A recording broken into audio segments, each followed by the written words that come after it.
Naitubag mga galana si Senador Pia Cayetano nasad gabato ang paminawon. XFM Katropa. It's your pleasure, ma'am.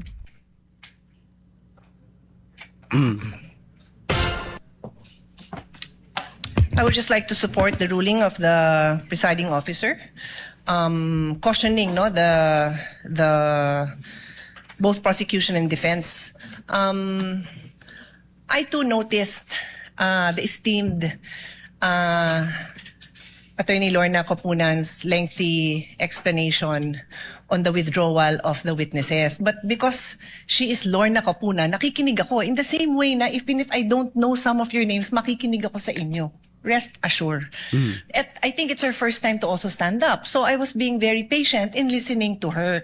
But I did take note of some statements that sabi ko parang conclusions na to or excessive explanation of her observations which I didn't think were proper. So, okay na yon, tapos na yon, pero moving forward nga, Mr. Presiding Officer, I agree with you.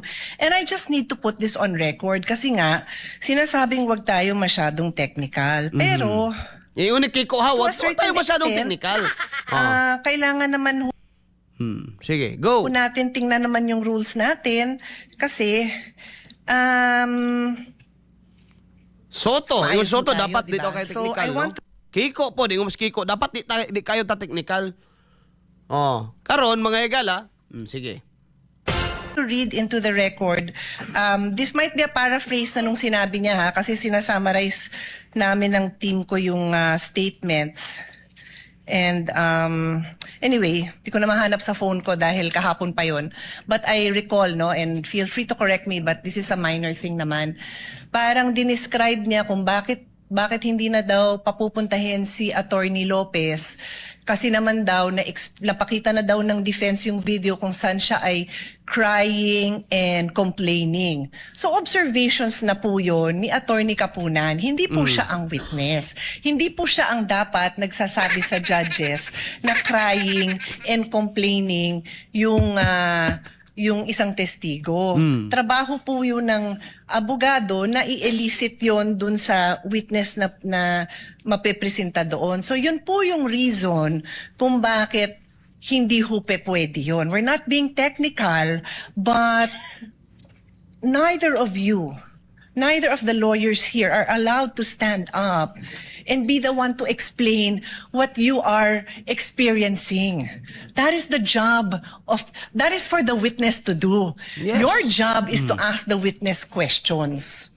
Yun. So to be clear, it's not being technical, but it's making sure that magawa niyo yung trabaho niyo na maayos at magtanong tayo ng maayos sa witnesses. Kung di na pala siya papupuntahin, di no need na to say kung ano yung na-observe. Kasi nga, hindi na ho sa inyo yon as lawyers. Yun lang naman po. Again, my utmost respect for Attorney Capunan and to all of you. You're all doing a great job.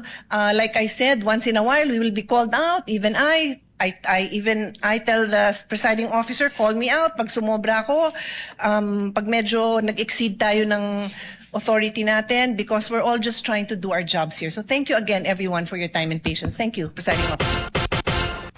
Bullseye. Bullseye. So dili na padtuon, no? Dili na padtuon mga higala si Attorney Lopez, Zulaika Lopez, unya ang abogado na sa defense,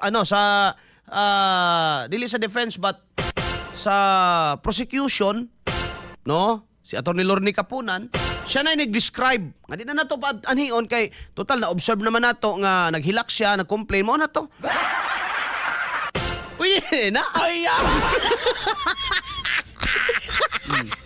Pwede di ay na. Tama man sa ingon ni Pia, no? Naminaw ko kay siyempre di ko na basta-basta ng abogado pero no, kung sa iyang kumbaga mga lagi hinuklugan, gi-digest niya tong gisulti, kaya nga siya sa murag conclusive naman na kaayo. O naabaday mahimo, naabaday nga nga statement mga igala sila tulpo. Pananglitan si Erwin mo tindog diya. Sometimes you have to bend the law. Hawa diya. Pwede di ay na. Pwede din na siya muana ra siya. Sometimes we have to bend the... Inong yung kanikapunan niya, excuse me, Your Honor, no? I think I am the lawyer here. Ayaw kong tudloy kaya ako'y abogado diri, no? Ayaw kong tudloy sa isulti kaya ako'y lawyer diri. Lawyer day ka. Kung walay abogado, mga higala, sama ni Pia, no? Kaysa may mo correct, kay even mga higala, even justices bay, lain-lain nag-opinion, no? Kung tanawon nimo ang kaso, mga higala, sa usa ka en banc decision, ang 7 ni butar pabor, no? Ang 8 ni butang o pabor, dissenting opinion ang 7, ano man na, no?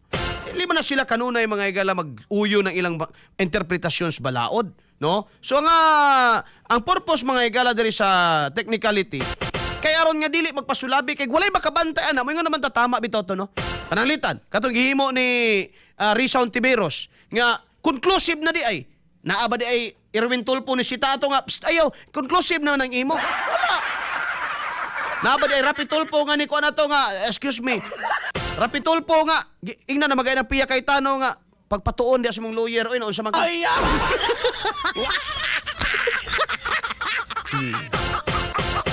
Diba?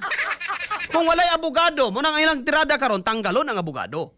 That's the mo na mission karon mga higala ni Matibag. Oh, kinsa may abogado diya nga medyo kuan gyud, no? Alan Peter Cayetano. So ang mission karon eliminate Alan. Paon sa man mo mapa-eliminate si Alan? Balik itong kaldero sa SEA Games. Oh. Balik itong kaldero sa SEA Games. Mo na nakapait diha mga may kayso na niya. Ngano siya man? Accountability man accountability. Accountability. O ngano lagi si Amina Pangandaman nga gibalik man lagi gyap kuan na. Wala na kuan na kanang dakog pasalig ang presidente. Maoron. So, ingon si Bright yun ni si Raimundo, ingon si Raimundo nga si Pia Cayetano kuno delaying tactic na imo nonsense kuno ayaw pagbuot Pia manifestation ni kafunan ikaw mundo ba wrong spelling wrong lagi dire wrong spelling ba kay mulawan ta kasi kafunan kauban na sa vayut ayaw ha kafunan kauban sa vakla fag sure ana marong spelling ba? Magpabright taon niya, marong spelling talaing kay paminahon, unsang taon. Ako, mauwa magani kong maka-mispronounce kong English may gila. Hindi ko magpabright kay basi masayop ba? Hindi kita pabright kay di man ta bright. Ala nagmagalag, mangining kamot, naghuna-huna, basta okay ra na, ang kuno na to, bugo-bugo ta. Total, mo man na ilang ikuan sa to. Pahit sa na. Pero, tarong ang spelling na to diya, mundo. Kafunan. Fag sure. Ayaw!